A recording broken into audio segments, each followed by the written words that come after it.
Իսաբելա, ես տեսա, որ այս տարի բացի բազային համակարգչային գրագիտությունից, առարկաների ցանկում, բացի մեդիա գրագիտությունից, որ մենք գիտեինք, ավելացվել էր նաև հաղորդակցման համար անհրաժեշտ հավելվածներից ավելի հմուտ օգտագործելը, Viber, WhatsApp, դա նորարարություն է այս տարվա համար, թե նախկինում էլ կար։ Իրականում մենք էլ անընդհատ, այսինքն երբ որ շփվում ենք տարբեր խմբերի հետ, մեր կենտրոնը, հայ-հնդկական գերազանցության կենտրոնը դուրս է բերում այնպիսի խնդիրներ, որոնք շատ կարևոր են մեծահասակների համար եւ այդ հմտությունների տիրապետումը կարող է օգնել, ուստի մեր հենց ներսում գտնվող թիմը նաև օգնում է մեծահասակներին, որպեսզի կարողանան օգտվել եւ ոչ միայն հենց սոցիալական հարթակներից, այլ նաև տարբեր on-line պլատֆորմներից, քանի որ դրա անհրաժեշտությունը լինում է, մեկ-մեկ անհրաժեշտ է լինում, որ իրենք կարողանան հասկանալ, թե ինչպես որևէ գնում կատարեն կամ կարողանան հասկանալ ինչպես է ընդհանրապես տվյալ հավելվածը աշխատում կամ կարողանան ճիշտ զանգ կատարել, ճիշտ մեկնաբանություն գրել եւ այդ ամենը ընթացիկ փորձում ենք նաև չակերտավոր փափուկ հմտությունների միջոցով թիմի կողմից տրամադրել։ Եվ կուզեի, որ եթերի հնարավորությունից օգտվելով դուք հիշեցնեիք մեզ լսող մարդկանց հրավիրեիք նոր դասընթացի մեկնարկին, այն կարծես թե օկտեմբերի 6-ին է տրվելու։ Այո, ես կօգտագործեմ այս առիթը եւ քանի որ հենց ձեր հաղորդումն է երկրորդ շնչառություն է կոչվում, գուցե նաեւ հենց հղում անելով, որ մենք բոլորս տարբեր հարցեր ունենք, ընտանիք, աշխատանք կամ գուցե որոշակի, այսինքն պարտավորություններ, բայց շատ կարեւոր է անընդհատ կրթվել, անընդհատ նոր բաներ սովորել եւ ինչպես պարոն Ռուբենն է նշեց, շատ կարեւոր է ժամանակից հետ չմնալ։ Դա օգնում է եւ հասկանալ թորնիկներին, երեխաներին կամ ընդհանրապես շրջապատող աշխարհը եւ օգնում է ինքնուրույն փոքրիկ հաղթանակներ ունենալ։ Ընդհանրապես ես սա հոգեբանության դաշտ կտանեմ, երբ որ մարդիկ ունենում են փոքրիկ հաղթանակներ, այսինքն իրենց մոտ ինչ որ մի բան է ստացվում, իրենք երջանկանում են։ Եվ ես կուզեմ, որ շատ մասնակիցներ գրանցվեն, գան, ստանան այդ երջանկության կտորները, երբ որ կկարողանան ինքնուրույն իրենց առաջին մեյլը բացել, երբ որ կկարողանան ինքնուրույն ինչ որ գործողություն կատարել համակարգչով, երբ որ կկարողանան ճիշտ տեղում մեկնաբանություն ինչ որ մի հարցում ուղարկել, չէ՞, կարևոր իրենց համար կարևոր։ Այո, կհասկանան ընդհանրապես ինչ է ընդհանրապես այդ վախենալու դաշտը, որ իրենք անընդհատ փորձում են թորնիկներից հարցնել, երեխաներից հարցնել, բայց իրենց մոտ ինչ որ բան չի ստացվում։ Այնպես որ անպայման գրանցվեք։ Մենք հայտադիմումները եւ ձեռնարկությունների ինկուբատոր հիմնադրամի էջում ենք տարածել եւ հենց հայ-հնդկական գերազանցության կենտրոնի էջում ենք տարածել։ Շինչառության էջերում էլ տեղադրել ենք, հրավիրել ենք բոլորին։ Եվ եկեք հիշեցնենք, որ դասընթացը անվճար է, որովհետեւ նաեւ 60+ մարդիկ երբեմն հնարաբացի այն, որ ժամանակ չունեն հատկացնելու, չեն գտնում, բացի այն, որ մտածելակերպի պատճառով խորշում են նոր բան սովորել, անհարմար են զգում, ամաչում են երբեմն, բայց նաև ֆինանսական բաղադրիչն էլ կա։ Եկեք շեշտենք, որ ծրագիրը անվճար է։ Շատ բարի, շնորհակալ եմ այդ կարևոր կետին անդրադառնալու համար։ Այո, մեր թիմի համար էլ է սա շատ կենսական, քանի որ մենք հասկանում ենք, որ սա օգտակար նախաձեռնություն է հանրությանը, եւ այո, դասընթացը անվճար է բոլոր մասնակիցների համար, այնպես որ խրախուսում ենք, որպեսզի գրանցվեն, մասնակցեն եւ այս հնարավորությունից օգտվեն։ Իսկ որ օրերին, որ ժամին, որքան տևողությամբ, ինչ խմբեր են, քանի հոգանոց։ Մենք հիմնականում ցանկանում ենք, որպեսզի խմբերը չլինեն, այսինքն չգերազանցեն 15-ը, քանի որ այդպես եւ ինչպես պարոն Ռուբենը ներկայացրեց, շատ մանրամասն է աշխատում, որպեսզի յուրաքանչյուրը կարողանա ստանալ անհատական մոտեցում եւ նաեւ ժամանակը բավարարի, ուստի դասընթացները այս անգամ տևողությունը 1.5 ամիս է, շաբաթական 3 անգամ, երկուշաբթի, չորեքշաբթի եւ ուրբաթ ժամը 4-ին։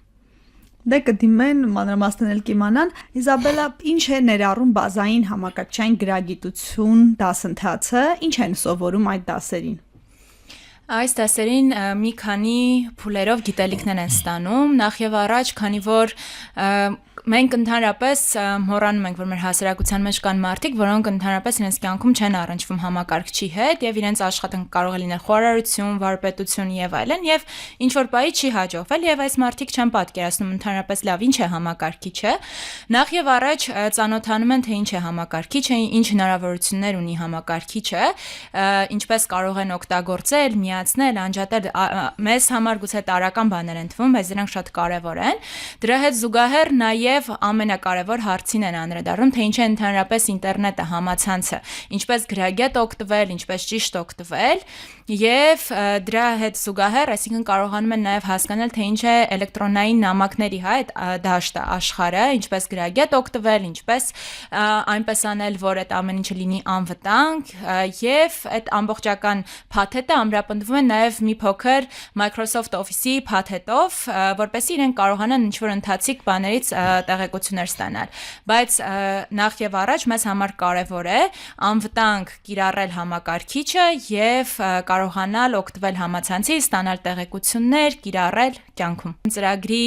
հիմքում հենց ծրագրի նախաձեռնողները այդ կարևորությունն են դրել եւ շատ ուրախ ենք, որ մեզ հետ ունենք մասնագետներ, որոնք այդ համբերատարությամբ այդ ամեն ինչը իրականացնում են եւ հաշվի առնելով, որ իսկապես մեծահասակները կարիք ունեն ստանալու այդ գիտելիքները, շփվելու, սովորելու եւ որոշակի այսինքն միջավայր ունենալու համար երևի դրանով էլ պայմանավորված է ծրագրի հաջողությունը։ Երկարակեցությունը։ Այո, երկարակեցությունը։ Ինչքան ժամանակ է արդեն այս ծրագիրն իրականացվում է, ովքեր են հեղինակները, ու նախաձեռնությունն է եւ տարիների ես գիտեմ, որ տարիների մասն է խոսքը, ինչ է ցույց տալիս շարունակականություն եւ ապացույց է, որ կենսունակ ծրագիր է, բայց ավելին ասեք։ Շատ բարի, նախ եւ առաջ նշեմ, որ ծրագիրը իրականացված ձեռնարկությունների ինկուբատոր հիմնադրամի կողմից իր հայ-հնդկական գերազանցության կենտրոնի միջոցով եւ համագործակցությամբ ծրագրի ակունքները, ինչպես նշեցիք, շատ վաղուց են գալիս, մոտավորապես մենք խոսում ենք 12 տարվա ժամկետների մասին եւ հիմնական, այսինքն առանց թե ինչպես է սկսվել այս նախաձեռնությունը, ինձ թվում է բոլորս էլ մեր կյանքում ինչ որ պահի ուզեցել ենք սովորեցնենք մեր ծնողներին, տարիքով մարդկանց եւ մտածել ենք ինչքան հավես կլիներ ու կարեւոր կլիներ, եթե մեկը լիներ, որ այդ ամենը բացատրեր, քանի որ գիտենք, որ դա համբերատարության հետ է կապված, կարեւոր է հասկանալ թե ինչպես շփվել մեծահասակների հետ։ Եվ մեկ էլ մի վերջին հարց, ձեր ամենա, այսպես ասենք, մեծահասակ տարիքով աշակերտուհին քանի տարեկան է եղել։ Եվ արդյոք հաճախել է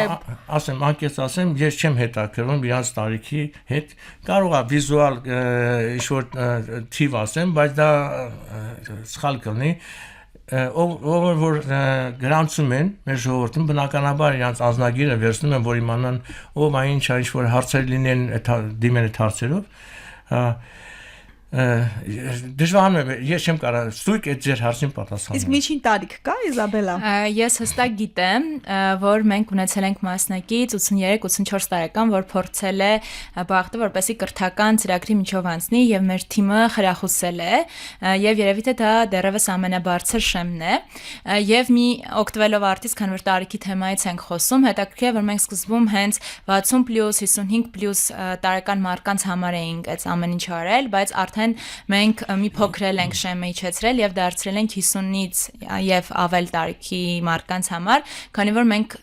նկատել ենք, որ շատ մարդիկ իսկապես կարիք ունեն, այնպես որ մենք բացենք 50 եւ ավել մինչեւ 90, 100 բոլոր ցանկացողների համար, ովքեր ի վիճակի են եւ ցանկություն ունեն սովորելու։ Երբեք ուշ չէ կրթվելու համար եւ տարիքներ խոչընդոտ չէ նոր բաներ սովորելու համար, այլ ընդհակառակը։ Լինի միայն ցանկություն։